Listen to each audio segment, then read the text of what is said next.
सनसनीखेज खबर propaganda media आपको कभी नहीं दिखाएगा। आप स्क्रीन पे देखिए, आपको पता चल जाएगा ट्रंप ने बच्चों पर लगाई जाने वाली वैक्सीन्स को लात मार के देश से बाहर निकाल दिया।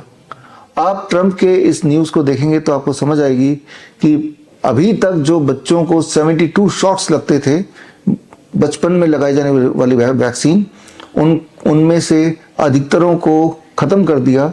11 वैक्सीन अभी बचा हुआ है।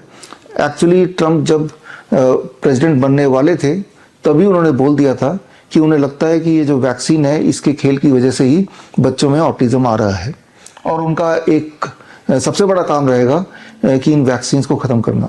इन वैक्सीन को ख़त्म करने के लिए सबसे पहले तो उन्होंने WHO को लात मार के देश से बाहर निकाला, ये खबर आपको पता ही होगी।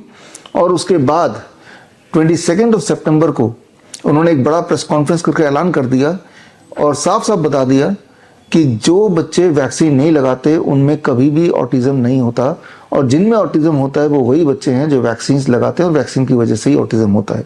उन्होंने क्लियरली बताया कि अमेरिका में कई सारे स्टेट्स ऐसे हैं, कई सारे शहर ऐसे हैं जहाँ पे हर 12 में से एक लड़के को ऑटिज्म है। इतनी भयानक तरीके से ऑटिज्म अमेरिका में फैल चुका है और जल्द ही उन्हें कोई ना कोई कदम उठाना पड़ेगा। अल्टीमेटली 5 जनवरी 2026 को उन्होंने अनाउंस कर दिया और CDC का लिंक आप देखिए, इस लिंक में जाएंगे तो आपको पता चलेगा कि ये वाकई में सच है। यानी कि आज के टाइम पे US के बच्चों को 72 जैब्स या शॉट्स की जगह सिर्फ 11 वैक्सीन लगने वाली हैं और आप देखेंगे कि आने वाले दिनों में ये वैक्सीन भी पूरी तरह US से खत्म होने वाला है।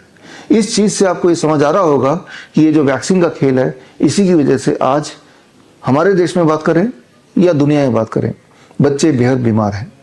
गौर से देखेंगे हमारे देश की हालत तो आप पाएंगे कि हर आज की तारीख में हर दूसरे बच्चे को डेंटल प्रॉब्लम है, हर तीसरा बच्चा चश्मा पहना हुआ दिखेगा, हर चौथे बच्चे को भयंकर तरह से इंटेस्टाइनल डिसऑर्डर है, हर 10 में से एक बच्चे को ADHD है, attention deficit hyperactivity disorder, हर 12 में से एक बच्चे को अस्थमा की दिक्कत है या रेस्पिरेटरी डिस्ट्रेस है, हर 100 में से एक बच्चे को ऑटिज्म है, हर 500 में से एक बच्चे को सेरेब्रल पाल्सी है, हर 1000 में से एक बच्चे को डायबिटीज टाइप 1 है। अगर आप कैलकुलेशन कर लें, मैथमेटिक्स लगा लें तो आप पाएंगे कि लगभग हर बच्चा बुरी तरह से किसी न किसी रूप से बीमार है। आज से अगर 30 साल 40 साल पुरानी बात करें या हम अपने ज़माने की बात करें, उस वक्त ये सारी बीमारियों के नाम और निशान नहीं थे। उस वक्त ऑटिज्म नाम की कोई चीज़ नहीं थी। उस वक्त ADHD, सेरेब्रल पाल्सी ये सब होते ही नहीं थे। लेकिन जैसे जैसे हमारे देश में भी वैक्सीन की संख्या, बच्चों में लगाने वाली वैक्सीन की संख्या बढ़ती गई, वैसे वैसे ये बीमारियों की तादाद बढ़ती चली गई। आज की तारीख में जैसे मैंने बताया हमारे देश में हर 100 बच्चे को ऑटिज्म है, हर 10वें बच्चे को ADHD है। मतलब ये कि 50 लाख ऑटिज्म के पेशेंट हमारे देश में हैं और करीब 2 से 3 करोड़ ADHD के पेशेंट्स हैं। तो उनका जो सबसे बड़ा कारण है बच्चों में लगाई जाने वाली वैक्सीन। और हमेशा हमारा देश US को फॉलो करते रहा है एज फार एज जो मेडिकल से जुड़े हुए डिसीजंस के लिए। क्या अब देश फॉलो करेगा? अब शायद नहीं फॉलो करेगा, क्योंकि अब हमारा देश ये मेडिकल इंडस्ट्री, वैक्सीन इंडस्ट्री का पूरी तरह गुलाम हो चुका है।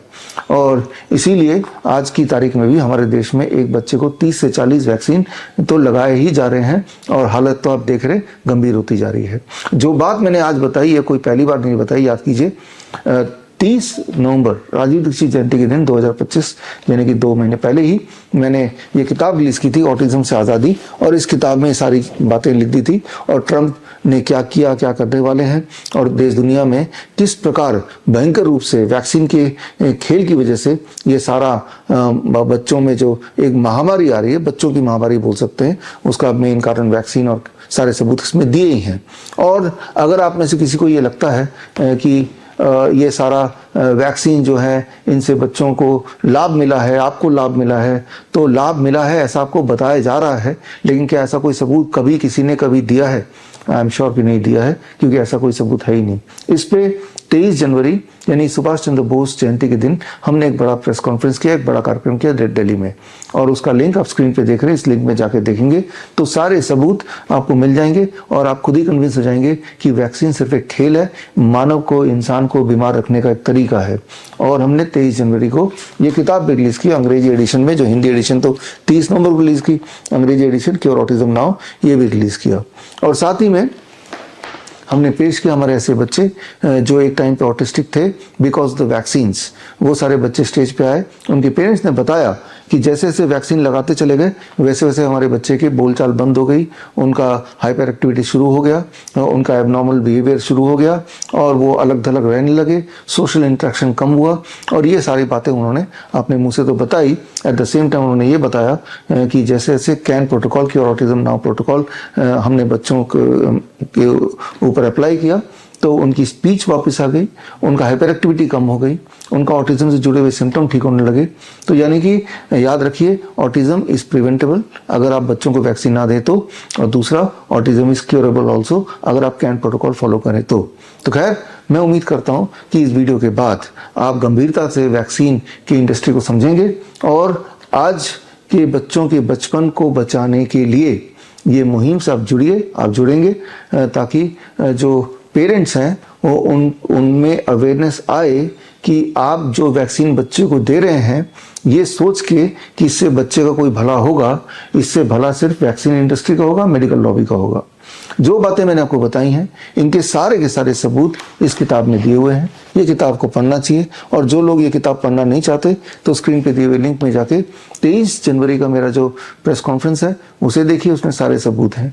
यही सारे सबूत लेके आप उन डॉक्टरों के पास जरूर जाइए जिन्होंने रिकमेंड किया बच्चों को वैक्सीन देने के लिए और उनसे आप पूछिए कि आप बोल रहे हैं कि बच्चों को वैक्सीन देना चाहिए, अलग अलग वैक्सीन जो बच्चों को दिए जाते हैं बच्चे के पैदा होते ही, चाहे वो MMR हो, चाहे वो BCG हो, चाहे वो पोलियो हो, क्या इन वैक्सीन से बच्चे को या किसी को भी किसी रूप में कोई फायदा हुआ है, हो सकता है ऐसा कोई सबूत है? सबूत है तो वो दिखाएं। जाहिर सी बात है वो नाराज हो जाएंगे, वो आपसे बातचीत बोलना बंद कर देंगे, लेकिन सबूत नहीं दिखाएंगे क्योंकि सबूत इस धरातल में है ही नहीं। जो सबूत है वो सबूत यही बोल रहे हैं कि वैक्सीन सिर्फ और सिर्फ इंसान का नाश करता है, हमारे इम्यून सिस्टम से वो खेल करता है जिससे इंसान या बच्चा और कमज़ोर होता चला जाता है। तो सबूत तो खैर इस किताब में है ही, या जो मेरे प्रेस कॉन्फ्रेंस में था ही, और उसका नतीजा भी ये है कि अब इवन US जो कि वैक्सीन का गढ़ माना जाता रहा है, उन्होंने भी अपने बच्चों के जब हालत देखी तो ट्रंप सरकार जिनका पहला one of the top most priority यही थी कि वैक्सीन्स के खेल को एक्सपोज करना, तो उन्होंने वो कर दिखाया। और आगे भी आप देखेंगे कि जितने थोड़े मोड़े वैक्सीन वहाँ बचे हैं वो भी धीरे धीरे कम होगा। यहाँ समझने वाली बात होगी कि इस दुनिया में जो सबसे पावरफुल लॉबी कोई है, सबसे पावरफुल इंडस्ट्री कोई है तो वो वैक्सीन इंडस्ट्री, मेडिकल इंडस्ट्री है। तो ऐसे इंडस्ट्री से लड़ना किसी भी एक सरकार के लिए, इवन ट्रंप जो कि अपने आप में दुनिया के सबसे पावरफुल पर्सन माने जाते हैं, उनके लिए भी आसान काम नहीं है। उसके बावजूद भी वो यहाँ तक पहुँच पाए, ये कर पाए, बड़ी स्ट्रेटेजिकली किया। उनके करने की कहानी किस तरह से उन्होंने स्टेप बाय स्टेप उन्होंने वैक्सीन इंडस्ट्री को घेरे में लिया और उसको कैसे एक्सपोज किया और कैसे उससे बाहर बच्चों को निकाला, ये अपने आप में एक कहानी है जो आपको पढ़नी चाहिए, समझनी चाहिए। तो यानी कि अगर ये कोई एक सरकार कर सकता है तो ये हमारी सरकार भी कर सकती है। वो करे ना करे एक पेरेंट तो कर ही सकता है। At the end of the day एक पेरेंट के हाथ में है कि वो अपने बच्चे के साथ क्या करना चाहते हैं, क्या नहीं करना चाहते। तो ये डिसीजन तो पेरेंट को लेना पड़ेगा। एक तरफ डॉक्टर्स के बोलने पे वैक्सीन लगाए जाओ और at the end of the day वो सारा असर उस बच्चे पे पड़ता है और बच्चे पे असर पड़ता है, दुष्प्रभाव पड़ता है, तो वो झेलना पड़ता है पेरेंट्स को। याद रखिए हर बच्चे को ऑटिज्म नहीं होगा, हर बच्चे को ADHD नहीं होगा, हर बच्चे को न्यूरो डेवलपमेंटल डिसऑर्डर नहीं होगा। लेकिन एक बात तो सच है कि हर बच्चे को वैक्सीन का दुष्प्रभाव किसी न किसी रूप से होगा। किसी के बॉडी में ट्यूमरस ग्रोथ हो सकता है तो किसी के इंटेस्टाइनल डिसऑर्डर हो सकता है, किसी को न्यूरो डेवलपमेंटल डिसऑर्डर होगा तो किसी को ऑटोइम्यून डिजीज होगा। कुछ ना कुछ तो किसी न किसी रूप में बच्चे में उसका असर या उसका जो बुरा असर वो दिखेगा ही दिखेगा। तो खैर आप हमारे इस कैन मुहिम से जुड़िए, can cure autism now protocol से, ताकि हमारे देश में जो ADHD और ऑटिज्म वाले बच्चे हैं उनको हम कोई रिलीफ दे पाएँ। और अगर आपके आसपास भी ऐसे कोई बच्चे हैं तो सिर्फ उनको इतना करना है कि उनको हमसे जुड़ना है।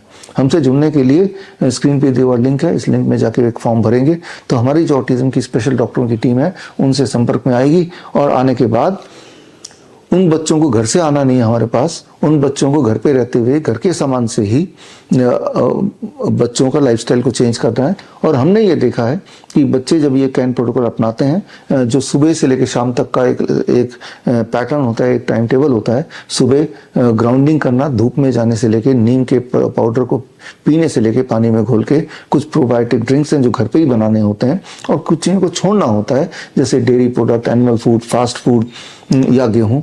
जब ये बच्चे करते हैं तो हर दिन बच्चे में पॉजिटिव डेवलपमेंट आता है, क्लियर कट डेवलपमेंट आता है, और कुछ दिनों में काफ़ी बच्चे तो इतना ठीक हो जाते हैं या पूरा ही ठीक हो जाते हैं कि वो नॉर्मल स्कूल में नॉर्मल बच्चों की तरह जाने लगते हैं।